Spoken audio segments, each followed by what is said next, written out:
ఒక రోజున ఒక చిన్న బిడ్డ కూర్చొని వైలిన్ వాయిస్తున్నాడు. వేలాది మంది చూడడానికి వచ్చారు.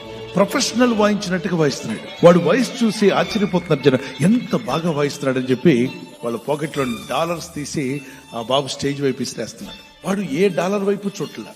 మరికొంతమంది అయితే తల్లులు, బాబు అద్భుతంగా వాయిస్తున్నావు నాన్న, ఎక్సలెంట్ అని చెప్పి ఓ గోల్డ్ రింగ్ ఇసిరేసి, మరొక పెద్ద అయిన ధనవంతుడు తనకున్న డైమండ్ రింగ్ ఇసిరేసాడు. ఆ బాబు ముందుకు వచ్చి పడుతున్నాయి.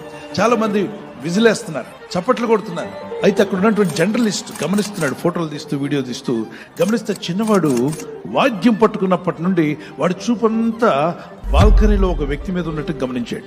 ఇన్ని వేల మంది ఉన్నా ఎవరి వైపు చోట్ల అది గమనిస్తున్నటువంటి జర్నలిస్ట్ వచ్చి అడిగాడు లాస్ట్ లో, చిన్న నీవు వైలెన్ తీసుకోగానే నీ దృష్టి ఒక వ్యక్తి మీద ఉన్నట్టు నేను గమనించాను. నీవు వాయిద్యం వాయించి అయిపోయేంత వరకు ఆ వ్యక్తి వైపు చూస్తున్నావు, ఎవరతను అంటే ఆ బాబు చెప్పాడు, ఈజ్ మై మాస్టర్, ఆయన నాకు నేర్పించాడు.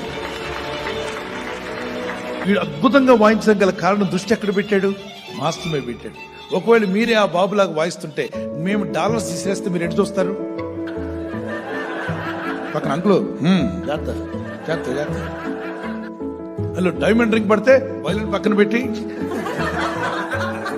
అది అంటే అప్పుడు ఏమైనట్టు? డీఫోకస్డ్, ఒక ఫోకస్ లేని జీవితం. ఎప్పుడు అద్భుతంగా వాయించగలిగాడు? మాస్టర్ను చూస్తాడు. Download ShareChat.